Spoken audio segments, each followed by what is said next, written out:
नमस्कार, स्वागत है आपका डेली 24 भारत में। मैं हूं आपके साथ अनुप्रिया मिश्रा। चलिए रुक करते हैं मध्य प्रदेश छत्तीसगढ़ की बड़ी खबरों का। खबर है भोपाल से, जहां अवैध शराब के कारोबार पर बड़ी कार्रवाई। बता दें, थाना खजूरी सड़क पुलिस ने 10,592 लीटर अवैध शराब और एक ट्रक सहित कुल 1,60,42,000 रुपए का मशरूका जब्त कर बड़ा खुलासा किया है। रात में गश्त के दौरान पुलिस को मुखबिर से सूचना मिली कि ट्रक भारी मात्रा में शराब इंदौर ले जाई जा रही है। सूचना मिलते ही टीम हरकत में आई और थाने के सामने बैरिकेडिंग कर ट्रक को रोक लिया। चालक जाकिर शेख से पूछताछ की गई तो उसने बताया कि शराब की पेटियां स्काईलैंड गार्डन के पास से लोड की गई थी। जब उससे परमिट और वैध कागजात मांगे गए तो वो कोई दस्तावेज नहीं दिखा सका, बल्कि फर्जी बिल्टी पेश की। बता दें, ट्रक की पन्नी हटाई गई तो पूरा ट्रक 1200 पेटियों से भरा मिला। वहीं पुलिस ने मौके पर ही आरोपियों को गिरफ्तार कर माल जब्त कर लिया है। भोपाल पुलिस खजूरी सड़क द्वारा एक मुखबिर सूचना पर ट्रक बरामद किया। ट्रक ऊपर से तिरपाल से ढका हुआ था और खजूरी सड़क थाना क्षेत्र में ही स्काईलैंड नामक स्थान से ये ट्रक बरामद हुआ। जब उसकी गहनता से चेकिंग की गई तो उसमें लगभग 1,20,00,000 रुपए की अवैध शराब होना पाया गया और उक्त जो 12 चक्के का ट्रक है वो इंदौर पासिंग है और इसके संबंध में अब तफ्तीश की जा रही है। अभी हमने जो जाकिर शेख नाम का चालक है उसको हिरासत में लिया है, उसकी गिरफ्तारी की है और उसका 5 दिन का पुलिस रिमांड भी पुलिस लेने जा रही है। ट्रक की कीमत लगभग 40 लाख रुपए है। इस तरह से 1,60,00,000 का मशूका जब्त किया गया है। वहीं अगली खबर मध्य प्रदेश से है, जहां गौहरगंज में मासूम से दुष्कर्म के आरोपी सलमान को भोपाल पुलिस ने पकड़ लिया। बता दें, गांधीनगर इलाके से सलमान की गिरफ्तारी के दौरान एक शॉर्ट एनकाउंटर भी हुआ, जिससे पूरे मामले में नया मोड़ आ गया है। दरअसल रायसिंह के कीर्तिनगर गांव में पहले भी सलमान का एनकाउंटर हो चुका है, लेकिन इस बार हालात तब बिगड़े जब पुलिस की टीम गाड़ी का टायर रास्ते में पंचर हो गया। जैसे ही एसआई टायर बदलने के लिए नीचे उतरे, सलमान ने मौका पाकर भागने की कोशिश की। इतना ही नहीं, भागते भागते उसने पुलिस की पिस्टल छीन ली और जवानों पर फायर कर दिया। हालात गंभीर बने, लेकिन पुलिस ने तुरंत जवाबी कार्रवाई की और सलमान के पैर पर गोली लगी, जिसके बाद उसे काबू में कर लिया गया। फिलहाल आरोपी सलमान को अस्पताल में भर्ती कराया गया है और उसका इलाज जारी है। वहीं भोपाल के कोई फिजा थाना क्षेत्र से, जहां देर रात हुई तलवारबाजी ने पूरे इलाके में सनसनी फैला दी। मिली जानकारी के मुताबिक 4 से 5 हमलावरों ने एक युवक पर अचानक तलवारों से हमला कर दिया, जिसमें उसके हाथ की उंगलियों पर गहरी चोटें आईं। घटना का सीसीटीवी फुटेज भी सामने आया, जिसमें हमलावरों को वारदात को अंजाम देते साफ देखा जा सकता है। एसीपी अनिल वाजपेयी के निर्देशन और थाना प्रभारी केजी शुक्ला की टीम ने तेजी दिखाते हुए कुछ ही घंटों में मुख्य आरोपी को गिरफ्तार कर लिया। पूछताछ में मिली जानकारी के आधार पर 2 और आरोपी भी पुलिस की पकड़ में आ गए हैं। बता दें, पुलिस ने सभी आरोपियों को घटनास्थल पर घटनात्मक निरीक्षण भी कराया और पूरे मामले की जांच तेज कर दी है। वहीं इलाके में सुरक्षा व्यवस्था भी बढ़ा दी गई है। वहीं अगली खबर धमतरी से है, जहां वरड़िया ज्वेलर्स में हुए चर्चित गोलीकांड का मुख्य मास्टरमाइंड पुलिस की गिरफ्त में आ गया है। कोतवाली पुलिस ने आरोपी को बालाघाट से पकड़ा और आज शहर में उसका जुलूस निकालकर पूरे मामले का खुलासा किया गया। बता दें, 13 मई 2015 की रात धमतरी के बठीना अस्पताल के पास 2 नकाबपोश बदमाश बरड़िया ज्वेलर्स में घुस आए थे, जहां दुकान संचालक भंवरलाल बरड़िया को पिस्तौल दिखाकर डराया धमकाया और जब उसकी बेटी मौके पर पहुंची तो उस पर भी फायरिंग कर उसे घायल कर दिया गया। वहीं चीख पुकार सुनकर आरोपी मौके से फरार हो गए थे। बता दें, घटना के बाद कोतवाली पुलिस और साइबर सेल की टीम लगातार सुराग जुटा रही है। तकनीकी साक्ष्य और मुखबिर की सूचना पर पहले 2 आरोपी कुंवर सिंह को गोवा से और अमरपाल को रायगढ़ से गिरफ्तार किया गया और अब तीसरा और मुख्य आरोपी भी पुलिस के हत्थे चढ़ गया है। पुलिस के मुताबिक यह आरोपी मध्य प्रदेश के भिंड का रहने वाला है, जिसके खिलाफ चोरी, मारपीट, डकैत और अवैध हथियार जैसे 14 संगीन अपराध दर्ज है। गिरफ्तारी के साथ ही उसके पास से पिस्टल भी बरामद की गई। वहीं पुलिस इसे बड़ी सफलता मान रही है और आगे की कार्रवाई जारी है। बरड़िया ज्वेलर्स में जो गोलीकांड हुआ था, आप सबको उसका पृष्ठभूमि पता है। पूर्व में हम लोगों ने पीसी के माध्यम से उसमें 2 अभियुक्तों की गिरफ्तारी करके पेश भी किया था जिनको हमारी टीम ने अथक मेहनत करके अलग अलग हिस्सों से देश के गिरफ्तार किया था, इसको भी हम लोग कम्प्लीटली डिफरेंट डायरेक्शन से लेकर के आ रहे हैं। और ये ग्वालियर में पकड़ा गया, बालाघाट में पकड़ा गया है। और खासियत यह है कि इसके 14 और अपराध हैं, तो काफ़ी ये संगीन अपराधी है। इस पे इनाम की उद्घोषणा भी है। ये भी भिंड का ही निवासी है, जैसे बाकी दोनों भिंड के निवासी थे, तो सबने सुनियोजित तरीके से षड्यंत्र वगैरह करके इसको किया है। इसमें इसका पूरा नाम अजय उर्फ गोलू भदौरिया है। पिता सियाराम सिंह भदौरिया, उम्र 26 साल, ग्राम देहरा, थाना भिंड देहात, जिला भिंड का निवासी है ये। और ये घटना को अंजाम देने के बाद से, जैसे कि बाकी दोनों कर रहे थे, ये भी वही कर रहा था। लगातार जो है लोकेशन चेंज करना, मोबाइल चेंज करना, फ़ोन बंद रखना, इस टाइप से खबरों पे सोशल मीडिया के माध्यम से नज़र रखना। अयाश किस्म का और अपराधी किस्म का व्यक्ति है। इसके पूर्व वहीं धमतरी में वन ग्रामों के किसान इस समय गंभीर संकट का सामना करना पड़ रहा है। सोसाइटियों ने सरकारी आदेश का हवाला देते हुए उनके धान की खरीदी से साफ इनकार कर दिया है। किसानों का कहना है कि सरकार ने ही बीज और खाद के लिए उन्हें कर्ज दिया, लेकिन अब जब धान बेचने की बारी आई है तो सोसाइटियां हाथ खड़े कर रही हैं। पहले के वर्षों में इन्हीं किसानों का धान वन अधिकार पट्टा के आधार पर खरीदा जा रहा है, लेकिन इस बार प्रक्रिया रोक दी गई, जिससे किसान परेशान और बेबस हैं।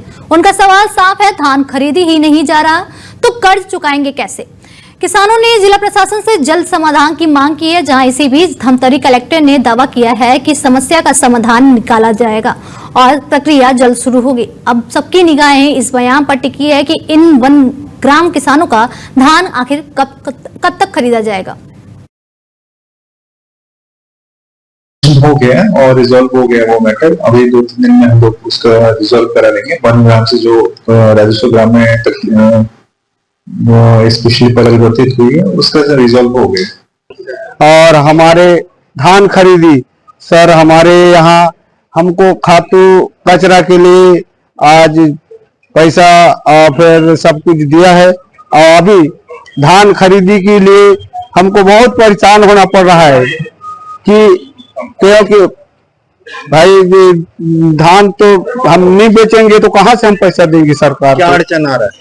तो इसमें दिक्कत आ रहा है धान बेचने के लिए। तो धान नहीं ले रहे हैं सर हमारे, तो सोसाइटी वाले बोलते हैं कि ऊपर से अधिकार नहीं आ रहा है। जहां बरेला थाना क्षेत्र के पहाड़ी खेड़ा में 80 वर्षीय वृद्धा पर दिल दहला देने वाला हमला सामने आया है। जानकारी के मुताबिक देर रात बदमाश घर में घुस गए और वृद्धा तेजाबाई को रस्सी से बांधकर बंधक बना लिया। बदमाशों ने उनके साथ बेरहमी से मारपीट की, जिससे वे गंभीर तरह से घायल हो गई। सुबह जब पड़ोसियों ने वृद्धा को लहूलुहान हालत में पड़ा देखा तो तुरंत उन्हें अस्पताल पहुंचाया, जहां उनका इलाज जारी है। घटना से इलाके में दहशत का माहौल है। वहीं बरेला पुलिस ने अज्ञात बदमाशों के खिलाफ मामला दर्ज कर लिया है। शुरुआती जांच में जमीन विवाद की आशंका सामने आ रही है, जिसके आधार पर पुलिस अब सभी पहलुओं पर जांच कर रही है। फिलहाल पुलिस आरोपी बदमाशों की तलाश में जुटी है और जल्द गिरफ्तारी की दावा कर रही है।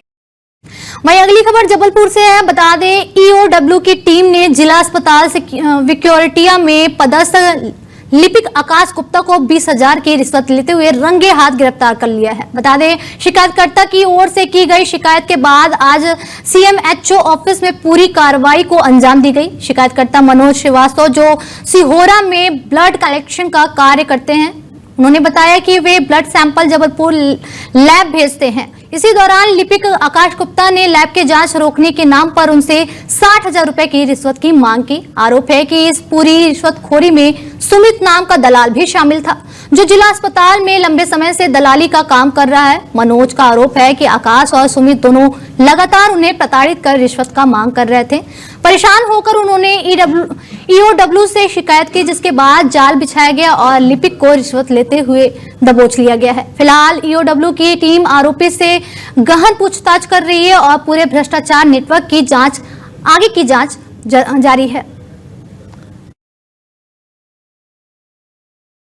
ये लोग गैंग बना के वसूली करते हैं। ये लोग कोई भी झूठी शिकायत ऐसा करते हैं और मेरे से वसूली कर रहे थे। इस गैंग में ये शामिल है, पैसों की मांग करते हैं, फर्जी शिकायत वगैरह बना के। तो ये आकाश गुप्ता जी हैं और इनके साथ उनका एक साथी भी है सुमित पटेल नाम है उसका। ये लोग मेरे को काफी दिन से परेशान कर रहे थे, ऐसे ही मांग रहे थे मेरे से, तुम्हारी कोई शिकायत है, कोई वकील है, मैं नाम नहीं जानता हूँ, उसके माध्यम से उनसे शिकायत आई है उनके पास में। तो उस स्वास्थ्य विभाग से शिकायत कि तुम ऐसा लैब चलाते हो कुछ ऐसा करके, तो 60,000 रुपये की थी। अभी 20,000 रुपये लेके गया था मैं पैथोलॉजी का कलेक्शन सेंटर चलाता हूँ, मेरा आउटसोर्स का काम है, मैंने ब्लड कलेक्ट करता हूँ और जबलपुर में देता हूँ मैं। उसने हमें कोई शिकायत नहीं दिखाई है उसकी, क्या शिकायत थी, सिर्फ दूर से एक पत्र दिखाया था कि तुम्हारी कोई शिकायत आई है मेरे पास कोई वकील के माध्यम से। तो ये आकाश गुप्ता और सुमित पटेल ये लोग मेरे से पैसे की मांग कर रहे थे। बता दें, मध्य प्रदेश में जनसंपर्क संचालनालय में पहली बार किसी बाहरी विभाग के अधिकारी की पोस्टिंग ने हलचल मचा दी। बता दें, नर्मदापुरम के राजस्व उपायुक्त गणेश कुमार जायसवाल की अपर संचालक जनसंपर्क के रूप में पोस्टिंग के बाद विभाग में हाहाकार मच गया। स्थिति इतनी गरमाई कि जनसंपर्क विभाग के अधिकारियों ने शासन के फैसले के खिलाफ कमल बंद हड़ताल शुरू कर दी है। बता दें, ये पहली बार है जब जनसंपर्क विभाग में पोस्टिंग को लेकर इतना बड़ा विरोध देखने को मिला। लगातार शिकायतों और पत्रकारों की नाराजगी के बीच शासन ने यह निर्णय लिया था, लेकिन अब विभागीय अधिकारी खुद को अपेक्षित और अपमानित महसूस कर रहे हैं। उनका कहना है कि हम सालों से सरकार की छवि मजबूत करने का काम करते हैं, प्रमोशन नहीं मिलता, मेहनत का सम्मान नहीं मिलता और अब एक बाहरी जूनियर अधिकारी को हमारे ऊपर बैठा दिया गया। यह हमारे साथ अन्याय है। जनसंपर्क कमिश्नर दीपक सक्सेना से चर्चा के दौरान अधिकारियों ने साफ कहा कि सरकार का यह निर्णय उन पर अविश्वास जैसा है। फिलहाल विभाग में कार्य ठप है और सभी की निगाहें शासन की अगली कार्रवाई पर टिकी हुई है। वहीं मध्य प्रदेश के छतरपुर जिले के पहाड़ी गांव के लिए आज ऐतिहासिक दिन रहा। बता दें, आजादी के बाद से सड़क सुविधा का इंतजार कर रहे ग्रामीणों की दशकों पुरानी मांग आखिरकार पूरी हो गई।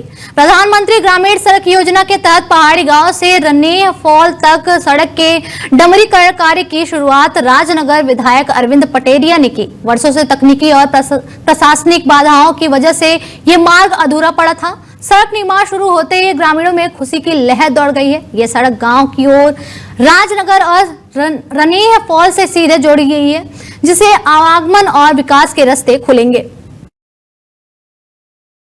तो पहले इसमें WBM हुआ था, पूरे रोड का 4 किलोमीटर WBM हुआ था लगभग 1.5 साल पहले। फिर चूँकि डामर की परमिशन भी अलग से होती है, उसकी परमिशन लेने में बहुत समय लगा, तो हमें परमिशन लगभग 2-2.5 महीने पहले लग गई थी। बरसात होने के कारण हम काम नहीं कर पाए थे। अब आप देख रहे होंगे जब निरंतर काम चलेगा, जब तक पूरा नहीं है होगा रुकेगा। मैंने ठेकेदार से बात की है तो उनका ये कहना है कि 15 से 20 दिन में पूरा रोड डामरीकरण होकर के कंप्लीट हो जाएगा। आपने देखा होगा कि पहले इसमें WBM हुआ था, पूरे रोड का 4 किलोमीटर WBM हुआ था लगभग 1.5 साल पहले।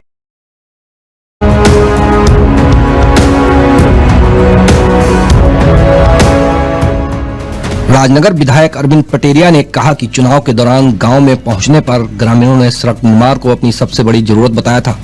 उन्होंने बताया कि उस समय उन्होंने यह निश्चय किया था कि चाहे कितनी भी बाधाएं आए, इस गांव को सड़क से जोड़कर ही रहेंगे। उन्होंने कहा कि जिद के आगे ही जीत है और आज इस जिद को पूरा करते हुए उन्होंने उन लोगों को जवाब दे दिया है जो कहते थे कि ये सड़क कभी नहीं बन सकती। वन विभाग की अड़चन हो या अन्य प्रशासनिक बाधाएं, सभी को दूर करते हुए सांसद BD शर्मा के सहयोग से यह काम पूरा किया गया।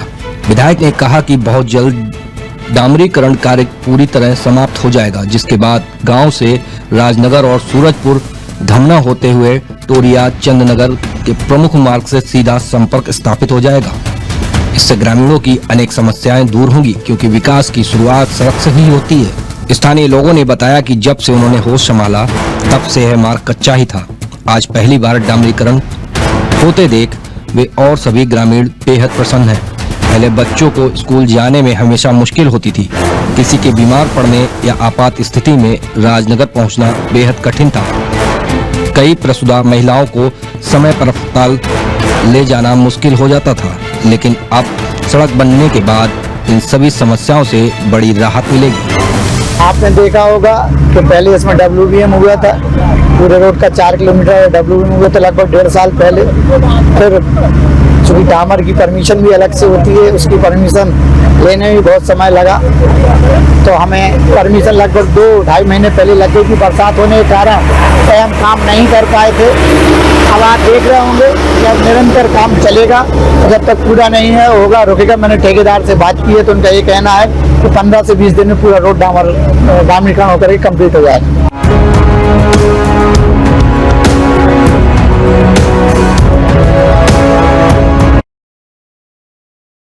वहीं अगली खबर निवाड़ी जिले के ओरछा से है, जहां राम राजा सरकार मंदिर में राम राजा विवाह समारोह के दौरान पुलिसकर्मी और पटवारी के बीच हुई झड़प का वीडियो सोशल मीडिया पर तेजी से वायरल हो रहा है। बताया जा रहा है कि भारी भीड़ के बीच पटवारी जलज तिवारी अपने परिवार को निकासी द्वार से अंदर ले जाने की कोशिश कर रहे थे। वहीं ड्यूटी पर तैनात आरक्षक अनूप यादव ने जब उन्हें रोका तो मामला बिगड़ गया। वीडियो में दिख रहा है कि पटवारी पहले पुलिसकर्मी का मोबाइल फोन छीनते हैं और धक्का मुक्की करते नजर आ रहे हैं। इसी बीच पुलिस आरक्षक भी गुस्से में आकर पटवारी को थप्पड़ जड़ देता है। पूरा घटनाक्रम मोबाइल कैमरे में कैद हो गया है। वीडियो वायरल होते ही मामला तूल पकड़ गया और पुलिस अधीक्षक ने कार्रवाई करते हुए आरक्षक अनूप यादव को लाइन अटैच कर दिया है। घटना की जांच फिलहाल जारी है और मंदिर परिसर में सुरक्षा व्यवस्था कड़ी कर दी गई है। वहीं अगली खबर मध्य प्रदेश के टीकमगढ़ से है। बता दें, गुरुवार देर रात कलेक्ट्रेट के पास लोकायुक्त की कार्रवाई में एक बड़ा ड्रामा देखने को मिला, जब रिश्वत लेते रंगे हाथ पकड़े जाने से पहले ही पुलिस आरक्षक पंकज यादव टीम को चकमा देकर फरार हो गया। बता दें, जमानत मिलने के नाम पर 20,000 की रिश्वत लेते ही लोकायुक्त टीम ने दबोचने की कोशिश की, लेकिन आरक्षक पंकज यादव धक्का देकर भाग निकला। हड़बड़ाहट में अपनी जैकेट और कार मौके पर छोड़ गया, जबकि रिश्वत की रकम साथ लेकर भागा। घटना का वीडियो सामने आया और लोकायुक्त टीम उसकी तलाश में जुटी है। वहीं कोतवाली टीआई ब्रजेश चौचदिया पर भी भ्रष्टाचार निवारण अधिनियम में केस दर्ज किया गया है। फिलहाल इस बुलेटिन में मेरे साथ इतना ही। दीजिए इजाजत, नमस्कार।